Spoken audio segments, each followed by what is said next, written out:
আসসালামু আলাইকুম ফ্রেন্ডস। আজ আমি মা ও ছেলের একটি ছোট্ট গল্প বলছি। সবাই মন দিয়ে শুনবেন ও আপনাদের বাচ্চাদের শোনাবেন। আশা করি ওরা কিছু শিখতে পারবে ইনশাআল্লাহ। একদিন একটি ছেলে তার মায়ের কাছে গিয়ে একটা বিল জমা দিল। মা ছেলের দেয়া চিরকুটটা পড়লেন।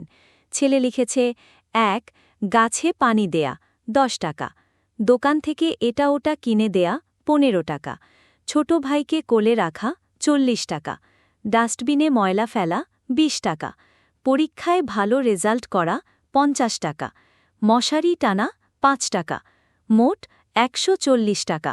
মা বিলটা পড়ে মুচকি হাসলেন। তারপর তার ৮ বছরের ছেলের মুখের দিকে খানিকক্ষণ তাকিয়ে রইলেন। তার চোখে পানি চলে আসছে। তিনি এক টুকরো কাগজ নিয়ে লিখতে লাগলেন, ১ তোমাকে ১০ মাস পেটে ধারণ, বিনা পয়সায়। তোমাকে দুগ্ধপান করানো, বিনা পয়সায়। তোমার জন্য রাতের পর রাত জেগে থাকা, বিনা পয়সায়। তোমার অসুখ বিসুখে তোমার জন্য দোয়া করা, সেবা করা, ডাক্তারের কাছে নিয়ে যাওয়া, তোমার জন্য চোখের পানি ফেলা, বিনা পয়সায়। ৫ তোমাকে গোসল করানো, বিনা পয়সায়। ৬ তোমাকে গল্প, গান, ছড়া শোনানো, বিনা পয়সায়। ৭ তোমার জন্য খেলনা, কাপড়চোপড় কেনা, বিনা পয়সায়। ৮ তোমার কাঁথা ধোয়া, শুকানো, বদলে দেওয়া, বিনা পয়সায়।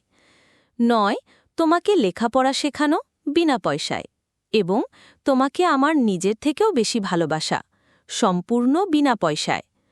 অতঃপর সন্তান তার মার হাত থেকে বিলটা নিয়ে নিচে ছোট্ট করে লিখে দিল, এ বিল জীবন দিয়েও পরিশোধ করা সম্ভব নয়।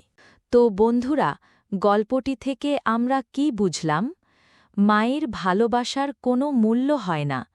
পৃথিবীর সব ঋণ শোধ করা গেলেও মায়ের ঋণ কখনো শোধ করা যায় না। আজ এই পর্যন্তই। আবার দেখা হবার জন্য চ্যানেলটি সাবস্ক্রাইব করে রাখবেন।